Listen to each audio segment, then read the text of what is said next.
L'année 2025 aura été marquée par une très forte augmentation et des plus hauts historiques pour les actions, l'or et le Bitcoin. On va faire un point sur l'année 2025 de tous les marchés, actions, obligations, or, Bitcoin et pétrole.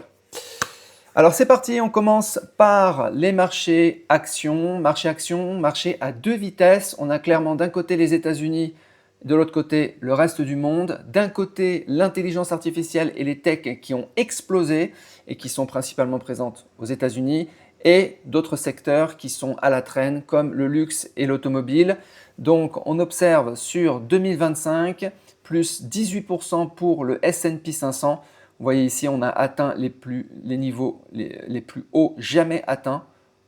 Okay, je vous montre la courbe, elle est quasiment en exponentielle.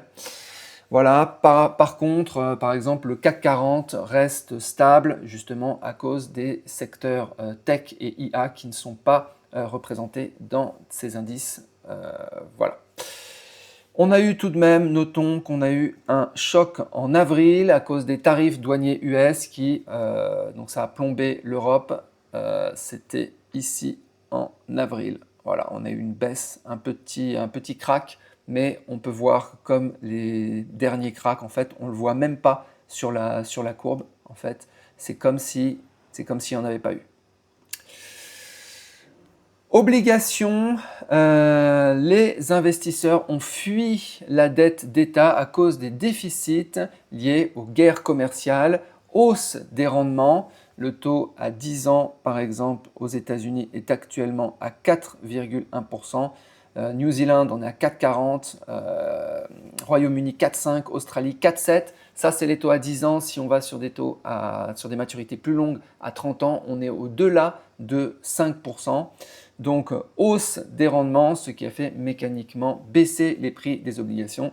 Donc, sur l'année 2025, on a une baisse entre 5 et 8% sur les fonds obligataires de long terme. L'or, le métal roi, l'or triomphateur, ascension continue. Il a volé la vedette à tous les autres actifs cette année. Regardez la courbe, c'est phénoménal. On est dans les plus hauts historiques. Okay, ça, c'est la courbe sur un an. Okay. On a fait sur un an plus 45%. Ça part littéralement en exponentiel. On ne sait pas où ça va s'arrêter. C'est le refuge ultime contre le risque systémique et l'inflation douanière, contre les guerres aussi. Absolument hallucinant. L'or, le grand gagnant de l'année 2025. Le Bitcoin qui a explosé les compteurs en octobre, il a atteint un sommet historique à autour de 126 000 $. Le rallye a été porté par l'adoption institutionnelle massive et le narratif de réserve stratégique aux États-Unis. Il y a pas mal d'ETF qui sont indexés sur le Bitcoin, qui contiennent du Bitcoin. Moi-même, je suis investisseur sur des ETF Bitcoin.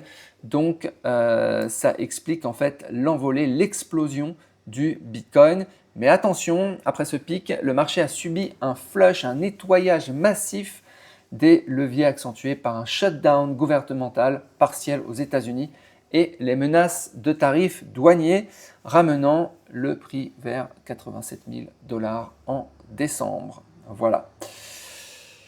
Pétrole, l'énergie délaissée, trop d'offres aux États-Unis et pas assez de demandes. Donc la Chine qui est poussive, donc on a une baisse du prix du baril de pétrole.